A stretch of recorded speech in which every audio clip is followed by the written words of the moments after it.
ನಾವು ತಿನ್ನುವಂತಹ ಇಡ್ಲಿ ಎಷ್ಟು ಸೇಫು ಇಂಥದ್ದೊಂದು ಪ್ರಶ್ನೆ ಮೂಡೋದಕ್ಕೆ ಇತ್ತೀಚೆಗೆ ಆಹಾರ ಇಲಾಖೆಯಿಂದ ನಡೆದಂತಹ ಒಂದು ಪರೀಕ್ಷೆ ವೇಳೆ 35ಕ್ಕೂ ಹೆಚ್ಚು ಇಡ್ಲಿ ಸ್ಯಾಂಪಲ್ಗಳು ಅನ್ಸೇಫ್ ಅಂತ ಬಂದಿದೆ. ಜೊತೆಗೆ ಇಂತಹ ಇಡ್ಲಿಗಳಿಂದ ಕ್ಯಾನ್ಸರ್ ಬರುವಂತಹ ಸಾಧ್ಯತೆ ಇದೆ ಅಂತಲೂ ಕೂಡ ಹೇಳಲಾಗ್ತಾ ಇದೆ. ಹಾಗಿದ್ರೆ ಇಡ್ಲಿ ತಿಂದರೆ ಕ್ಯಾನ್ಸರ್ ಬರುತ್ತಾ ಅಥವಾ ಪ್ಲಾಸ್ಟಿಕ್ ಮೇಲೆ ಇಟ್ಟಂತಹ ಇಡ್ಲಿಯಿಂದ ಕ್ಯಾನ್ಸರ್ ಬರುತ್ತಾ?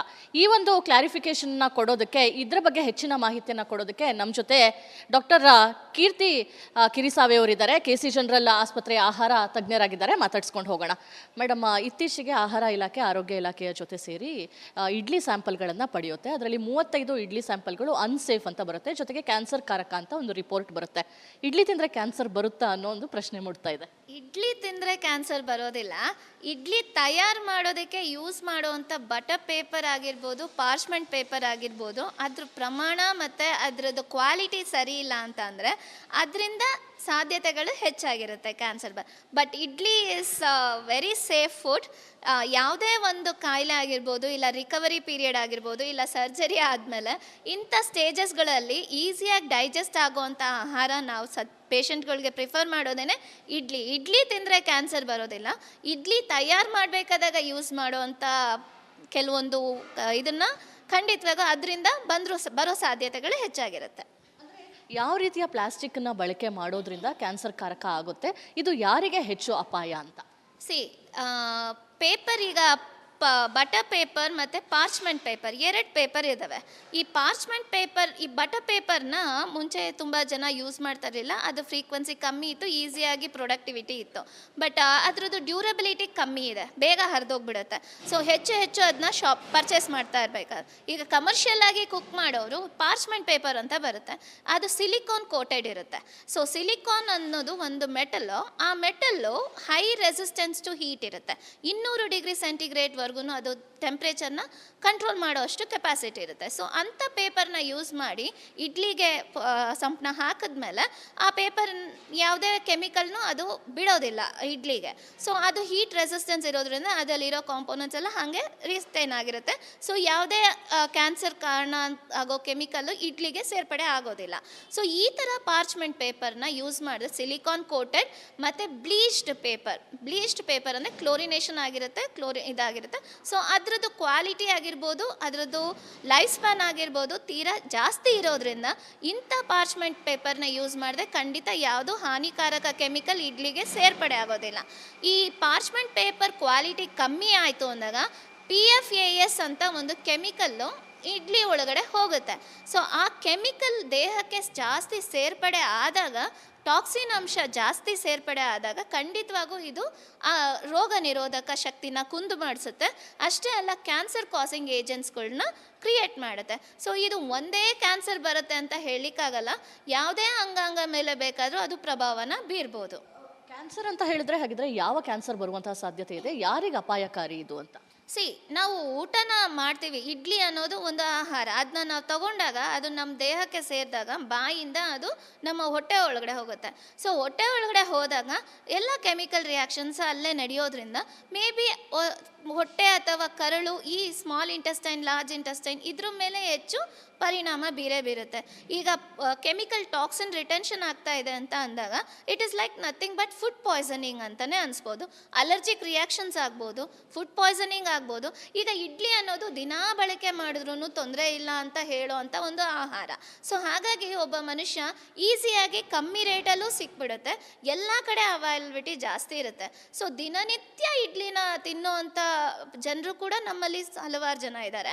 ಸೊ ಅಂಥವರಲ್ಲಿ ಈ ಥರ ಕೆಳಮಟ್ಟದ ಪಾರ್ಚ್ಮೆಂಟ್ ಪೇಪರ್ನ ಯೂಸ್ ಮಾಡಿ ಇಡ್ಲಿ ತಯಾರು ಮಾಡಿರೋವಂಥ ಇಡ್ಲಿನ ತಿಂದರೆ ಖಂಡಿತವಾಗೂ ಅವ್ರ ದೇಹದ ಮೇಲೆ ಕೆಟ್ಟ ಪರಿಣಾಮ ಬೀರುತ್ತೆ.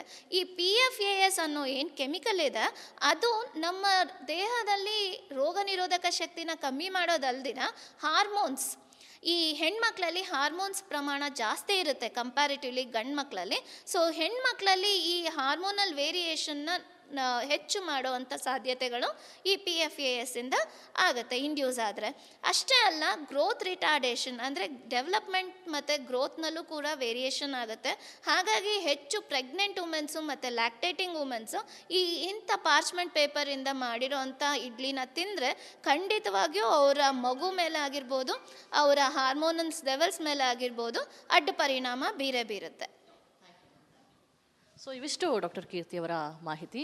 ಅಂದರೆ ಪ್ರಮುಖವಾಗಿ ಇಡ್ಲಿ ಇವತ್ತಿಗೂ ಸೇಫು, ಇಡ್ಲಿ ತಿನ್ನೋದ್ರಿಂದ ಯಾವುದೇ ರೀತಿಯಾಗಿ ತೊಂದರೆ ಆಗೋದಿಲ್ಲ. ಆದರೆ ಯಾವ ಮಟ್ಟದ ಯಾವ ಗುಣಮಟ್ಟದ ಇಡ್ಲಿಯನ್ನು ಸೇವಿಸ್ತೀವಿ ಅದು ತುಂಬ ಇಂಪಾರ್ಟೆಂಟ್ ಅನ್ನೋ ಒಂದು ವಿಚಾರವನ್ನು ಹಂಚ್ಕೊಂಡಿದ್ದಾರೆ. ಕ್ಯಾಮ್ರಾ ಪರ್ಸನ್ ಮಹೇಶ್ ಬಿಡದಿ ಜೊತೆ ದೀಪ್ತಿ ತೋಳ್ಪಾಡಿ, ರಿಪಬ್ಲಿಕ್ ಕನ್ನಡ, ಬೆಂಗಳೂರು.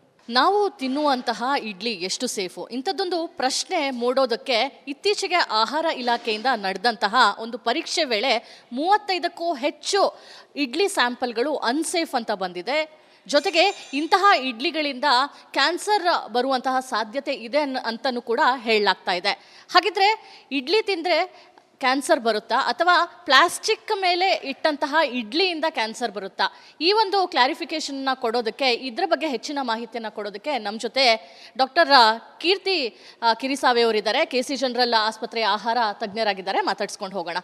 ಮೇಡಮ್, ಇತ್ತೀಚೆಗೆ ಆಹಾರ ಇಲಾಖೆ ಆರೋಗ್ಯ ಇಲಾಖೆಯ ಜೊತೆ ಸೇರಿ ಇಡ್ಲಿ ಸ್ಯಾಂಪಲ್ಗಳನ್ನು ಪಡೆಯುತ್ತೆ. ಅದರಲ್ಲಿ 35 ಇಡ್ಲಿ ಸ್ಯಾಂಪಲ್ಗಳು ಅನ್ಸೇಫ್ ಅಂತ ಬರುತ್ತೆ. ಜೊತೆಗೆ ಕ್ಯಾನ್ಸರ್ ಕಾರಕ ಅಂತ ಒಂದು ರಿಪೋರ್ಟ್ ಬರುತ್ತೆ. ಇಡ್ಲಿ ತಿಂದರೆ ಕ್ಯಾನ್ಸರ್ ಬರುತ್ತಾ ಅನ್ನೋ ಒಂದು ಪ್ರಶ್ನೆ ಮೂಡ್ತಾ ಇದೆ. ಇಡ್ಲಿ ತಿಂದರೆ ಕ್ಯಾನ್ಸರ್ ಬರೋದಿಲ್ಲ.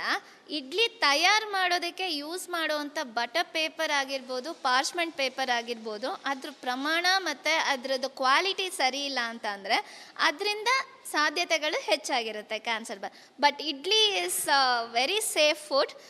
ಯಾವುದೇ ಒಂದು ಕಾಯಿಲೆ ಆಗಿರ್ಬೋದು, ಇಲ್ಲ ರಿಕವರಿ ಪೀರಿಯಡ್ ಆಗಿರ್ಬೋದು, ಇಲ್ಲ ಸರ್ಜರಿ ಆದಮೇಲೆ ಇಂಥ ಸ್ಟೇಜಸ್ಗಳಲ್ಲಿ ಈಸಿಯಾಗಿ ಡೈಜೆಸ್ಟ್ ಆಗುವಂಥ ಆಹಾರ ನಾವು ಪೇಷಂಟ್ಗಳಿಗೆ ಪ್ರಿಫರ್ ಮಾಡೋದೇ ಇಡ್ಲಿ ತಿಂದರೆ ಕ್ಯಾನ್ಸರ್ ಬರೋದಿಲ್ಲ. ಇಡ್ಲಿ ತಯಾರು ಮಾಡಬೇಕಾದಾಗ ಯೂಸ್ ಮಾಡುವಂಥ ಕೆಲವೊಂದು ಇದನ್ನು ಖಂಡಿತವಾಗ ಅದರಿಂದ ಬರೋ ಸಾಧ್ಯತೆಗಳು ಹೆಚ್ಚಾಗಿರುತ್ತೆ. ಯಾವ ರೀತಿಯ ಪ್ಲಾಸ್ಟಿಕ್ನ ಬಳಕೆ ಮಾಡೋದ್ರಿಂದ ಕ್ಯಾನ್ಸರ್ ಕಾರಕ ಆಗುತ್ತೆ, ಇದು ಯಾರಿಗೆ ಹೆಚ್ಚು ಅಪಾಯ ಅಂತ?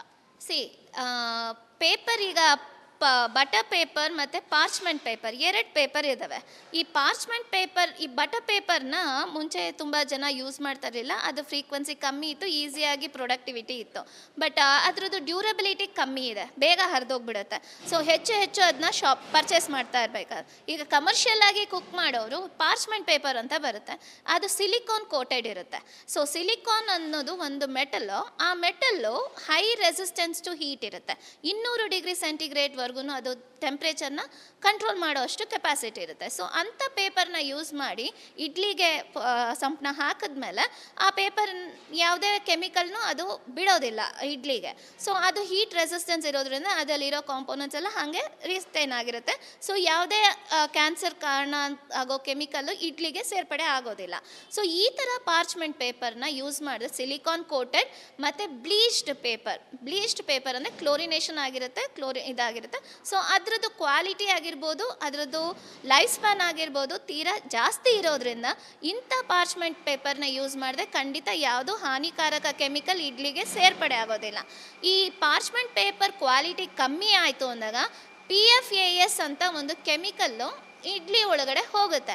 ಸೊ ಆ ಕೆಮಿಕಲ್ ದೇಹಕ್ಕೆ ಜಾಸ್ತಿ ಸೇರ್ಪಡೆ ಆದಾಗ, ಟಾಕ್ಸಿನ್ ಅಂಶ ಜಾಸ್ತಿ ಸೇರ್ಪಡೆ ಆದಾಗ ಖಂಡಿತವಾಗೂ ಇದು ರೋಗ ನಿರೋಧಕ ಶಕ್ತಿನ ಕುಂದು ಮಾಡಿಸುತ್ತೆ. ಅಷ್ಟೇ ಅಲ್ಲ, ಕ್ಯಾನ್ಸರ್ ಕಾಸಿಂಗ್ ಏಜೆಂಟ್ಸ್ಗಳನ್ನ ಕ್ರಿಯೇಟ್ ಮಾಡುತ್ತೆ. ಸೊ ಇದು ಒಂದೇ ಕ್ಯಾನ್ಸರ್ ಬರುತ್ತೆ ಅಂತ ಹೇಳಲಿಕ್ಕಾಗಲ್ಲ. ಯಾವುದೇ ಅಂಗಾಂಗ ಮೇಲೆ ಬೇಕಾದರೂ ಅದು ಪ್ರಭಾವನ ಬೀರ್ಬೋದು. ಕ್ಯಾನ್ಸರ್ ಅಂತ ಹೇಳಿದ್ರೆ ಹಾಗಿದ್ರೆ ಯಾವ ಕ್ಯಾನ್ಸರ್ ಬರುವಂತಹ ಸಾಧ್ಯತೆ ಇದೆ, ಯಾರಿಗೆ ಅಪಾಯಕಾರಿ ಇದು ಅಂತ? ನಾವು ಊಟನ ಮಾಡ್ತೀವಿ. ಇಡ್ಲಿ ಅನ್ನೋದು ಒಂದು ಆಹಾರ. ಅದನ್ನ ನಾವು ತಗೊಂಡಾಗ ಅದು ನಮ್ಮ ದೇಹಕ್ಕೆ ಸೇರಿದಾಗ ಬಾಯಿಂದ ಅದು ನಮ್ಮ ಹೊಟ್ಟೆ ಒಳಗಡೆ ಹೋಗುತ್ತೆ.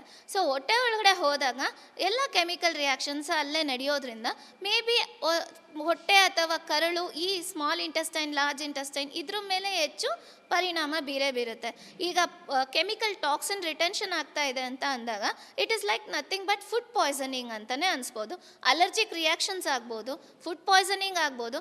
ಈಗ ಇಡ್ಲಿ ಅನ್ನೋದು ದಿನಾ ಬಳಕೆ ಮಾಡಿದ್ರೂ ತೊಂದರೆ ಇಲ್ಲ ಅಂತ ಹೇಳೋ ಅಂಥ ಒಂದು ಆಹಾರ. ಸೊ ಹಾಗಾಗಿ ಒಬ್ಬ ಮನುಷ್ಯ ಈಸಿಯಾಗಿ ಕಮ್ಮಿ ರೇಟಲ್ಲೂ ಸಿಕ್ಬಿಡುತ್ತೆ, ಎಲ್ಲ ಕಡೆ ಅವೈಲಬಿಲಿಟಿ ಜಾಸ್ತಿ ಇರುತ್ತೆ. ಸೊ ದಿನನಿತ್ಯ ಇಡ್ಲಿನ ತಿನ್ನೋ ಅಂಥ ಜನರು ಕೂಡ ನಮ್ಮಲ್ಲಿ ಹಲವಾರು ಜನ ಇದ್ದಾರೆ. ಸೊ ಅಂಥವರಲ್ಲಿ ಈ ಥರ ಕೆಳಮಟ್ಟದ ಪಾರ್ಚ್ಮೆಂಟ್ ಪೇಪರ್ನ ಯೂಸ್ ಮಾಡಿ ಇಡ್ಲಿ ತಯಾರು ಮಾಡಿರೋವಂಥ ಇಡ್ಲಿನ ತಿಂದರೆ ಖಂಡಿತವಾಗೂ ಅವ್ರ ದೇಹದ ಮೇಲೆ ಕೆಟ್ಟ ಪರಿಣಾಮ ಬೀರುತ್ತೆ.